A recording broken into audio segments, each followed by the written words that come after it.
What's going on, guys? Welcome back to my channel and another episode of Weekend Watch. Den of Thieves 2 Pantera managed to pull off the impossible by kicking out Mufasa from the #1 spot. In its debut weekend, Den of Thieves 2 brought in $15.5 million.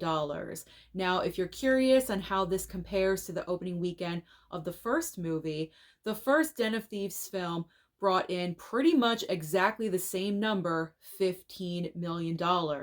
Now, I'm not sure if Den of Thieves 2 has what it takes to stay in the #1 spot, but as of right now, it is at the top of the box office. Now let's talk about the rest of the top five. Second and third place. Second place goes to Mufasa with $13.2 million. Third place goes to Sonic 3 with $11 million even. Fourth and fifth place. Fourth place is Nosferatu with $6.8 million. And rounding out the top five is Moana 2. This movie is so close to $1 billion. It just needs $11 million more, and it will be a part of the $1 billion club. But this past weekend domestically, Moana 2 brought in $6.5 million. So what is new at the box office this coming weekend to bring competition to Den of Thieves 2? We have two major brand new releases. We have a horror film and also a comedy. So lots of variety at the box office. We have Wolfman and also One of Them Days. Now, Wolfman, I believe, is highly anticipated.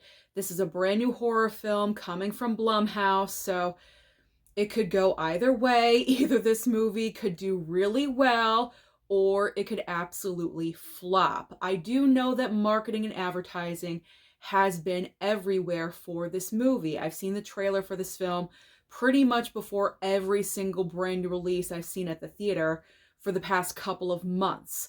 So the word is out there. And we're kind of nervous about the design of the Wolfman just a little bit. So hopefully it'll look good. That's all I want, is for the Wolfman to look decent. If it looks cheesy and corny, it's not going to work. I'm just hoping it's a good story, because from what I've seen from the trailer, it does have the potential to kind of look a little bit boring. I do have to be honest. I'm hoping there's just a little bit more to the story than the trailer is giving us. Hopefully they're holding things back. Usually Blumhouse is guilty of giving us everything in a trailer, so I am kind of skeptical about Wolfman, but my curiosity is also there as well, which I'm sure is amongst all of you out there, or some of you anyway. I don't know. If you're curious about Wolfman, comment down below and let me know. But I am curious about Wolfman. Is it going to be good or horrible? I'm really hoping that's not going to be horrible.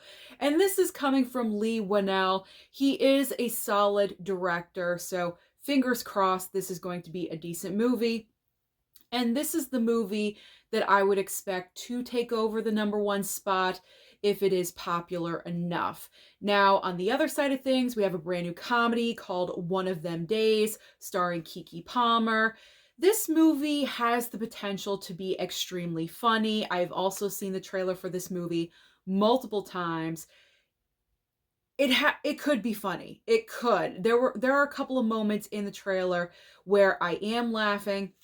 It doesn't seem like one of those comedies where it's like overly raunchy, because I feel like these days people equate comedy with raunchy, and you don't have to be raunchy to have a successful comedy as long as the script that is written is intelligent and smart. So I may want to give this movie a chance, because good comedies these days are just so rare. So I may check out both of these movies.